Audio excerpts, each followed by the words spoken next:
अब आपके सामने ये बात अर्ज करूं कि अगर आज हुजूर पाक सल्लल्लाहु ताला अलैहि वसल्लम की इज्जत की बात आई और अगर तुम मैदान में खड़े रहे तो ये बात भी मत समझ लेना कि तुम्हारे खड़े होने से हुजूर की इज्जत बढ़ जाएगी।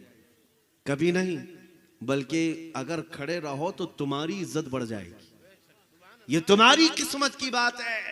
उलमा भी इस बात को सुन लें कि मिंबरों पर बहुत सारे ये बेचारे कमेटियों के डर और खौफ से बोलना बंद कर चुके हैं। मैं सबकी बात नहीं कर रहा हूं। आज भी अल्हम्दुलिल्लाह उलमाए रब्बानीन, उलमाए हक्कानीन मौजूद हैं जो खुल करके सारी बातें अमानत के तौर पर कौम के सामने रखते हैं। लेकिन बहुत सारी जगहों पर दुनियादारों का ऐसा राज है कि उलमा के ऊपर वो हथकंडा डालकर बैठे। मौलाना साहब ये मत बोलना, मौलाना साहब ये मत बोलना, हालात खराब हैं, हालात बहुत बुरे हैं। ये सब चीजें मस्जिदों की कमेटियां हो या फिर कहीं और के जोर जबरदस्तियों से उलमा की जुबानें बंद की जा रही हैं, तो मैं उनसे कहता हूं इंतजार करो, फिर तुम्हारे बच्चों का ईमान भी सलामत नहीं रहने वाला है। तुम्हारी नस्ल में भी नबी नबी कहने वाला नहीं रह जाएगा। हक बात हर जमाने में बोलना जरूरी है। एक साहब, चंद सालों पहले की बात है, अभी मैं इतना जलसे करता नहीं था, कोई इलाका था सारे सूदखोर हैं, वहां सूद के कारोबार में मुलविस रहते हैं।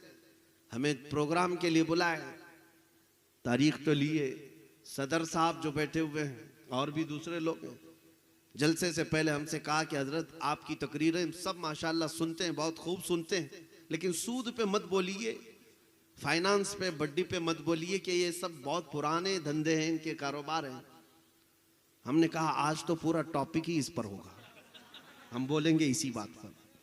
अगर हमसे ये बात कही जा रही है, क्योंकि फिर किसी मौलवी से ये कहना तो वो मौलवी मुबल्लिग नहीं है, वो समझौता करने वाला आदमी है, वो आलिम नहीं है।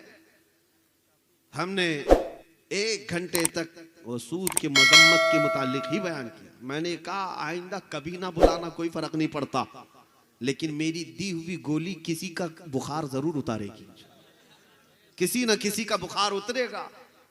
अजीजा ने गिरामी वकार, मैं आपसे भी कहता हूं हालात को देखकर इस तरह से बुज़दिल मत बन जाना। आज लोग ये कहते हैं बहुत किल्लत में है, हम माइनॉरिटी में हैं, छोटी तादाद है, हम क्या कर सकते हैं। ये जुमला अगर मुसलमान कहता है तो ताज्जुब की बात है। हम बदर के मैदान से तो माइनॉरिटी में ही चल रहे हैं, बदर के मैदान से भी हम तो अकलियत में ही है। बदर में तादाद मुसलमानों की 313 थी, काफिरों की 1000 से ज्यादा। उहद के मैदान में 700 सहाबा हैं और कुफार 3000 हैं। और सबसे बड़ी माइनॉरिटी देखना है करबला के मैदान में, एक तरफ 82 लोग, अलग अलग रिवायात है, और मुकाबिल में 22,000। लेकिन एक भी हुसैनी शहजादा खौफ से यानी अपनी जमात नहीं बदलता और ना ही दामन हुसैन को छोड़ने को तैयार है। इसलिए आज ये हालात का रोना कभी मत रोना। आपके लिए हालात हमेशा ऐसे ही थे, बल्कि इससे ज्यादा सख्त भी थे, लेकिन उलमाए हक हर हालत का मुकाबला करते रहे।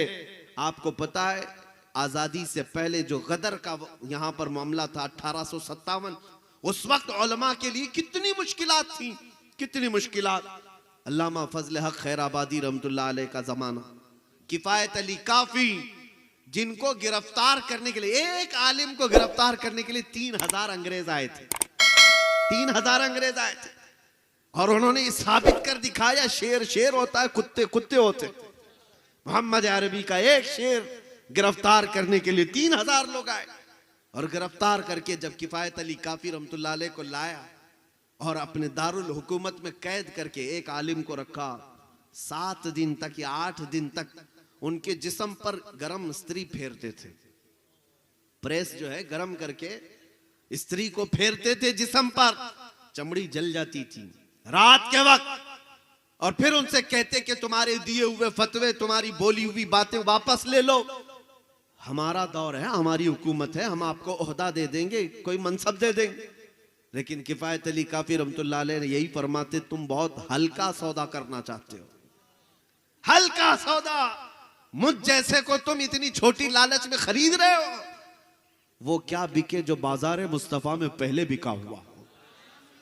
7 दिन तक जब चमड़ी पर स्त्री फेरी जाती और किफायत अली काफी नहीं मानते थे तो उनके जिस्म पर रात को फिर नमक छिड़कते थे।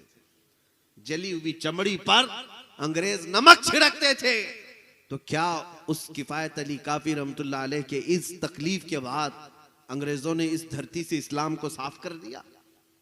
8 दिन के बाद उन लोगों ने चौराहे पर लाकर किफायत अली काफी को फांसी पर चढ़ाया। और उस वक्त जब वो एक आलिम रब्बानी को फांसी पर चढ़ा रहे थे, पूछा गया तुम्हारी आखिरी कोई ख्वाहिश है?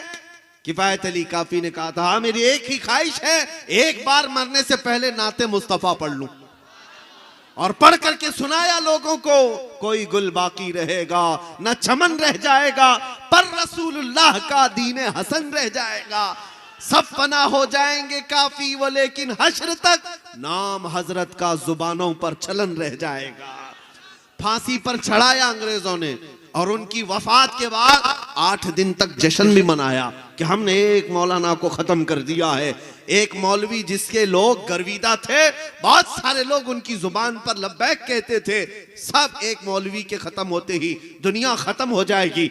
मगर इन पागल कीड़ों को पता क्या है मेरे मौला का निजाम क्या है। एक किफायत अली काफी को ये मुरादाबाद में फांसी पर चढ़ा रहे थे और उन्हीं के चंद दिनों के बाद उसी मुरादाबाद के पड़ोस शहर में बरेली में मौला इमाम अहमद रजा को पैदा कर रहा है। एक चिराग बुझाओगे मौला 100 चिराग रोशन करेगा।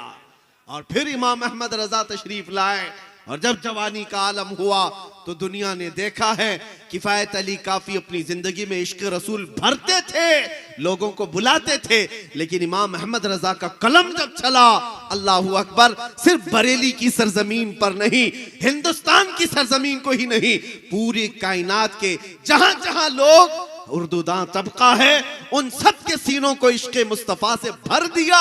और फिर हर चप्पे चप्पे से आवाज आने लगी, डाल दी कल्ब में अजमत मुस्तफा, सय्यदी आला हजरत पे लाखों सलाम।